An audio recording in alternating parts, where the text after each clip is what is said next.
Hey guys, so we are now on page 9 of the packet.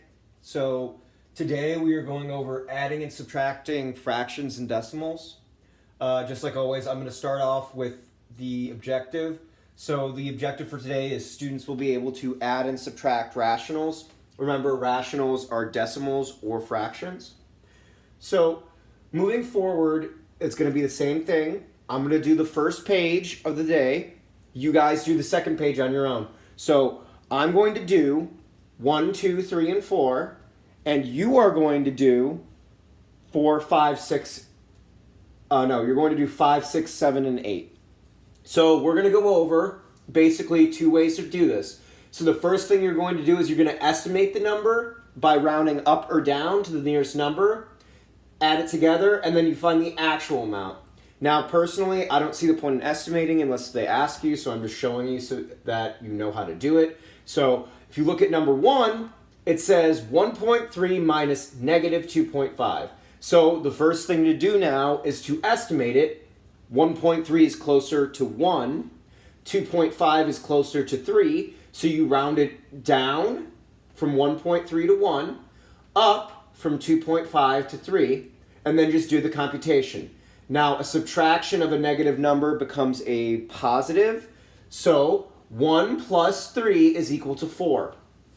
Now, if we go over how to do the actual, you do 1.3 minus negative 2.5, which is 1.3 plus 2.5, which becomes 3.8.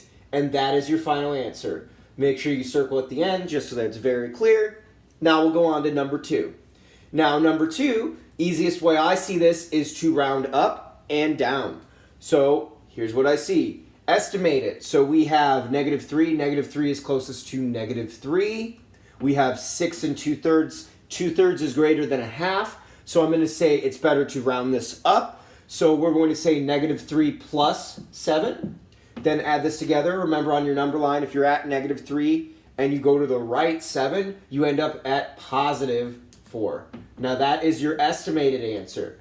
The next answer is your actual. So to get the actual number, whenever you are adding, subtracting fractions, you have to have the same denominator.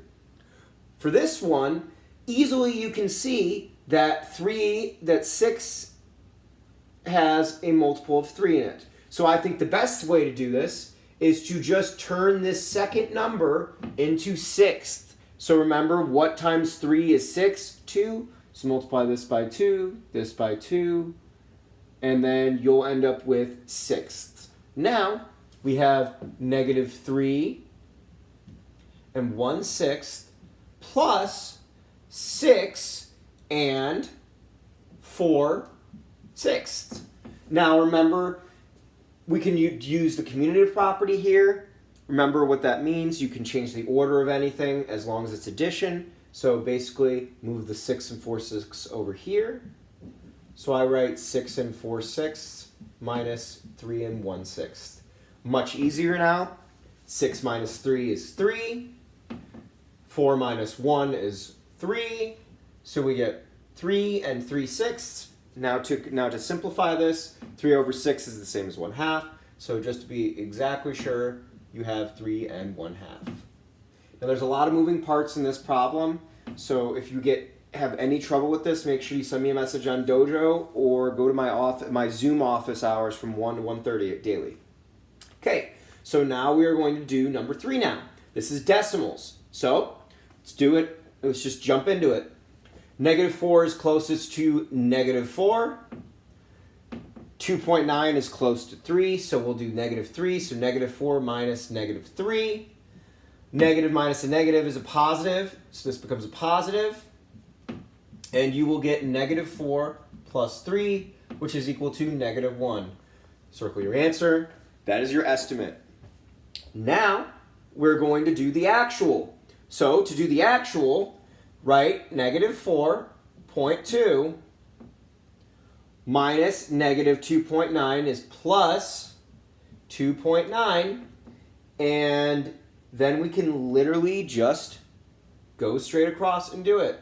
So 4.2 Easiest thing to say is which one's bigger, 4 or 2.9? 4 is bigger, so your answer is going to be negative, right? Remember we learned about that? Whichever number is bigger is going to tell you what sign it is.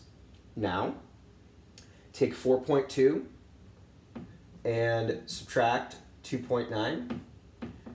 Subtract here, this becomes 3, this becomes 12. 12 minus 9 is 3, 3 minus 2 is 1. You get 1.3, and we already determined that the answer is negative, so your answer is negative 1.3. The estimated is negative 1, the actual is negative 1.3.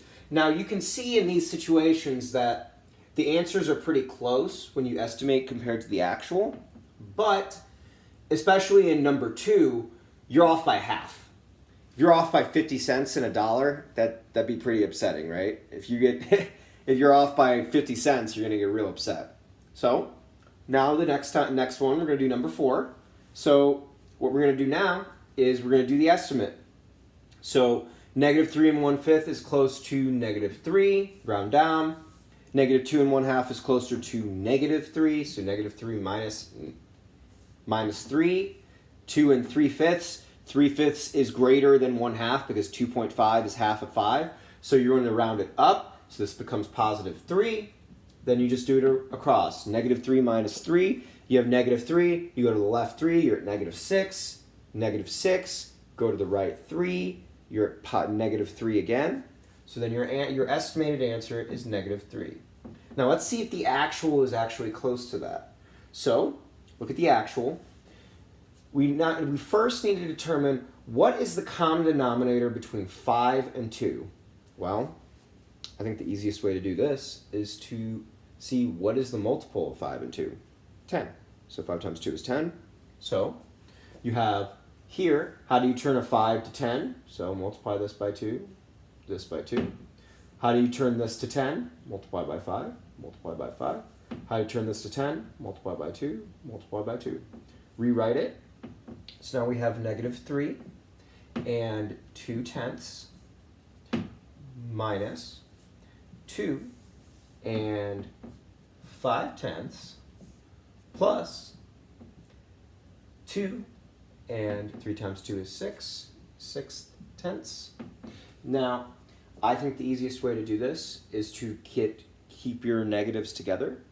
So negative 3, negative 2. Negative 3 plus negative, let's see, 3 plus 2 is 5, so we have 5. 2 plus 5 is 7, 7. And we were working with negative numbers, so this is negative.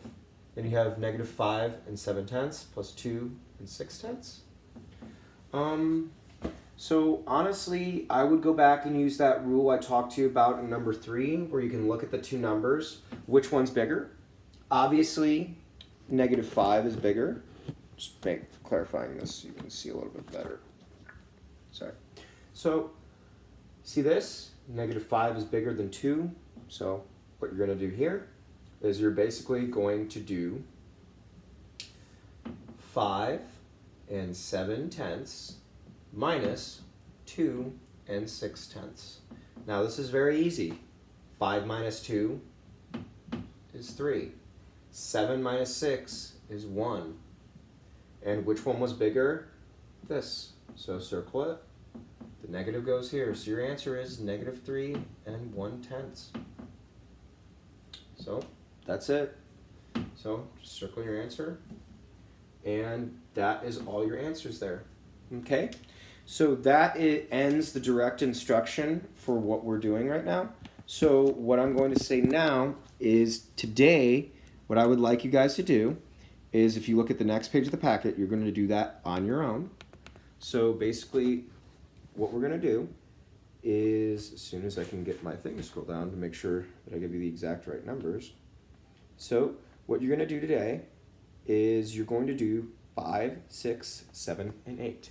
So just to clarify, your homework, you do is 5, 6, 7, and 8, page 10.